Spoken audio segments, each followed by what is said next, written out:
চাণক্যই মানুহৰ জীৱনশৈলীক লৈ নানা কথা কৈ গৈছে। চাণক্যৰ মতে ধনেই সকলো বুলি ভবাটো উচিত নহয়। ধন থাকিলে বিচনাখন কিনিব পাৰি, টোপনি নোৱাৰি, খাদ্য কিনিব পাৰি, ভোক নোৱাৰি। সেয়েহে চাণক্যই ধনেই সকলো বুলি ভবাটো ভুল বুলি গণ্য কৰিছে।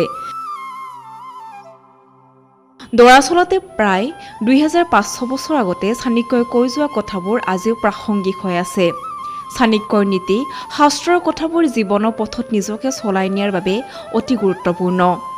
আচাৰ্য চাণক্যই নৈতিকতা আৰু ধন সম্পৰ্কীয় গুৰুত্বপূৰ্ণ নীতিৰ কথা কৈ গৈছে। প্ৰতিজন ব্যক্তিৰ জীৱনত ধনৰ এক বিশেষ গুৰুত্ব আছে। ধনেৰে তেওঁৰ প্ৰয়োজনীয়তাৰ লগতে তেওঁৰ ৰুচিবোৰ পূৰণ কৰিব পাৰে। চাণক্যৰ কথাবোৰ বহুতৰে বাবে তিক্ত যেন লাগিব পাৰে, কিন্তু সেইবোৰে জীৱনত সফলতাক অনুপ্ৰাণিত কৰে। চাণক্যৰ নীতি অনুসৰি ধনতকৈ কোন তিনিটা বস্তু অধিক গুৰুত্বপূৰ্ণ জানো আহক আজিৰ প্ৰতিবেদনৰ জৰিয়তে। বহু মানুহে ধনক লৈ গৌৰৱ কৰে, কিন্তু ধনৰ গৌৰৱে মানুহ এজনক আকাশৰ পৰা মাটিলৈ নমাই আনিব পাৰে। চাণক্যই কয় যে টকা হেৰুৱালে পুনৰ উপাৰ্জন কৰিব পাৰি, কিন্তু যদি এই তিনিটা বস্তু হেৰাই যায় তেন্তে তাক পুনৰ ঘূৰাই আনিব নোৱাৰি।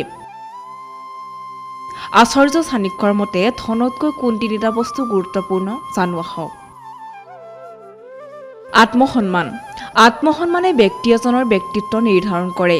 ধন হেৰুৱালেও পুনৰ উপাৰ্জন কৰিব পাৰি, কিন্তু পুনৰ আত্মসন্মান প্ৰাপ্ত কৰা কঠিন। যদি কোনোবাই আত্মসন্মান সুৰক্ষিত কৰিবলৈ ধন ত্যাগ কৰিব লগা হয় তেন্তে এই ক্ষেত্ৰত পিছ পৰি থাকিব নালাগে। ধৰ্ম সদায় সম্পদৰ ঊৰ্ধত। ধৰ্মৰ জৰিয়তে এজন ব্যক্তিয়ে শুদ্ধ আৰু ভুলৰ মাজত পাৰ্থক্য বুজিব পাৰে। চাণক্যই কৈছে যে যিজন ব্যক্তিয়ে ধন উপাৰ্জনৰ বাবে ধৰ্ম ত্যাগ কৰে সমাজত তেওঁৰ মৰ্যাদা হ্ৰাস পায়। সেইকাৰণে ধৰ্ম সদায় ধনৰ ওপৰত ৰাখিব লাগে। প্ৰেম। চাণক্যই বিশ্বাস কৰে যে প্ৰেম টকাৰে ক্ৰয় কৰিব নোৱাৰি, গতিকে সম্পৰ্ক সুৰক্ষিত কৰি ৰখাটো উচিত। প্ৰেম নাথাকিলে পৰিয়াল আৰু প্ৰিয়জনৰ সন্মুখত ধনৰ কোনো মূল্য নাই। চাণক্য নীতি অনুসৰি এজন ব্যক্তি ধনী হ'লেও যদি তেওঁ ভাল পোৱা নাথাকে তেন্তে সি ধনী হোৱাটো অৰ্থহীন।